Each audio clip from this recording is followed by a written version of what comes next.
नमस्कार, मैं हूं अक्षता मौर्य। आइए रुक करते हैं फटाफट खबरों की ओर।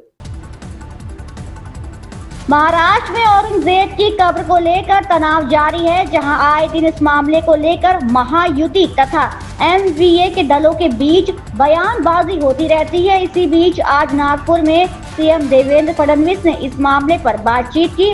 उन्होंने कहा कि औरंगजेब का कब्र एक संरक्षित स्मारक है और इसे नहीं हटाया जाएगा, लेकिन महिमा मंडन भी नहीं होने दिया जाएगा।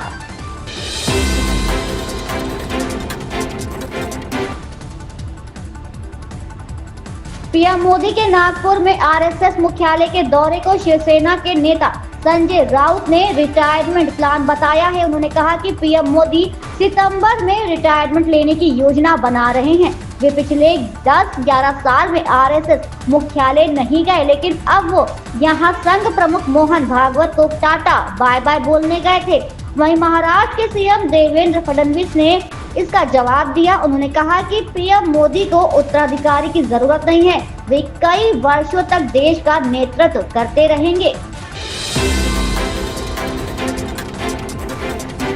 सपा अध्यक्ष अखिलेश यादव ने कहा, जब मैं आज यहां आ रहा था तो पुलिस ने जानबूझकर मुझे रोका। आधे घंटे तक बातचीत करने के बाद मुझे आगे जाने दिया गया।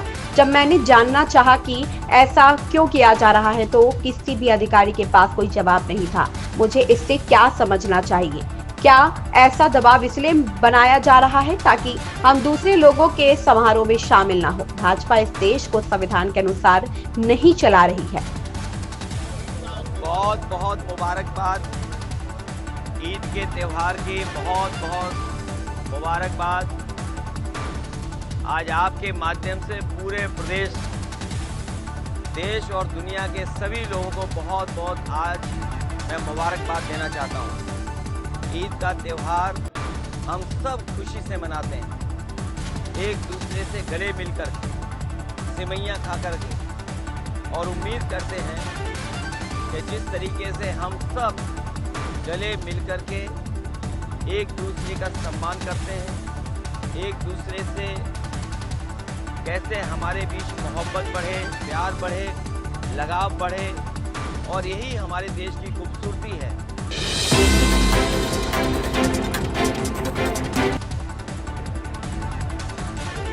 बीड में कल धार्मिक स्थल में हुए विस्फोट मामले में सियासी पारा चरम पर है।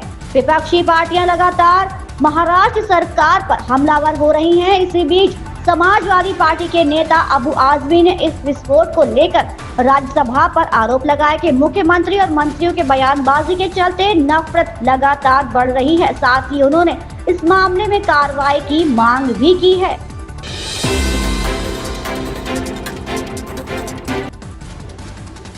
सरकार ने वक्फ संशोधन बिल को 19 फरवरी को कैबिनेट ने मंजूरी दी थी। इसे संसद के बजट सत्र के दूसरे चरण में पेश करने की तैयारी है। इस बीच केरल के एक संगठन ने इसका समर्थन करने की अपील की तो केंद्रीय मंत्री किरण रिजिजू ने खुशी जाहिर की।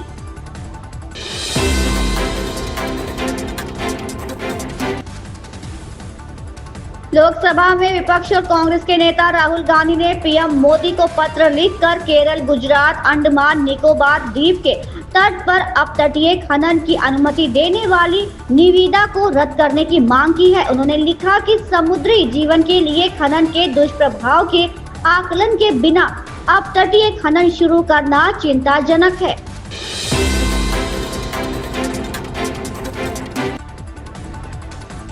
हरियाणा के सीएम नायब सिंह सैनी का कहना है कि देश को मेडिकल हब बनाने के प्रधानमंत्री नरेंद्र मोदी के विजन को साकार करने के लिए पर्याप्त डॉक्टर और पैरा मेडिकल स्टाफ उपलब्ध होना जरूरी है। इसलिए हम हर जिले में एक मेडिकल कॉलेज स्थापित कर रहे हैं। फिलहाल प्रदेश में मेडिकल कॉलेजों की संख्या बढ़कर 15 हो गई है।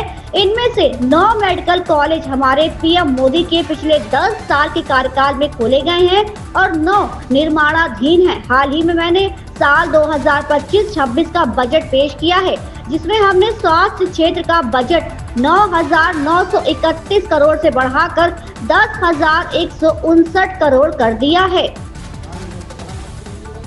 देश को मेडिकल हब बनाने का जो विजन रखा है, इसे साकार करने के लिए पर्याप्त डॉक्टरों और पैरामेडिकल स्टाफ का उपलब्ध होना जरूरी है।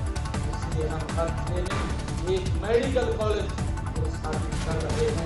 इस समय प्रदेश में मेडिकल कॉलेजों की संख्या 15 हो गई है। इनमें से 9 मेडिकल कॉलेज हमारे पिछले 10 वर्ष के आदरणीय मोदी जी के कार्यकाल में खुले हैं तथा 9 निर्माणाधीन हैं। इनके अलावा हादसा जिला गज्जर में आप सबके आशीर्वाद से आदरणीय नरेंद्र मोदी जी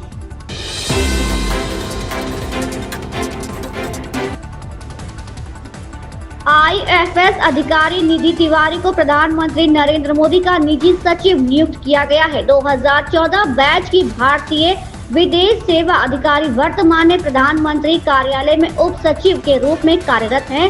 कार्मिक मंत्रालय की ओर से 29 मार्च को जारी आदेश में कहा गया है कि कैबिनेट की नियुक्ति समिति ने निधि तिवारी की सह अवधि के आधार पर निजी सचिव के रूप में नियुक्ति को मंजूरी दे दी है।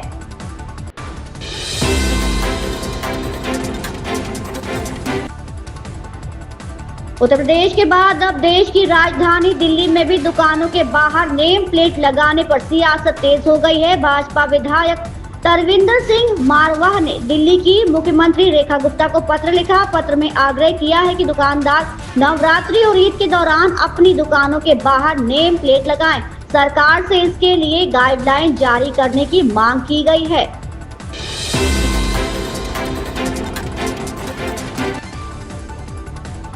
कुट्टू का आटा खाने के बाद कई लोग बीमार पड़ गए। राजधानी के कोरोनेशन और दून अस्पताल में बड़ी संख्या में मरीज भर्ती हैं। सीएम धामी और स्वास्थ्य मंत्री डॉक्टर धन सिंह रावत ने देहरादून जिला अस्पताल में जाकर बीमार हुए लोगों का हालचाल जाना। इस दौरान उन्होंने मरीजों को बेहतर उपचार के लिए अस्पताल प्रशासन को दिशा निर्देश दिए। इन खबरों में बस इतना ही। बने रहिए हमारे साथ।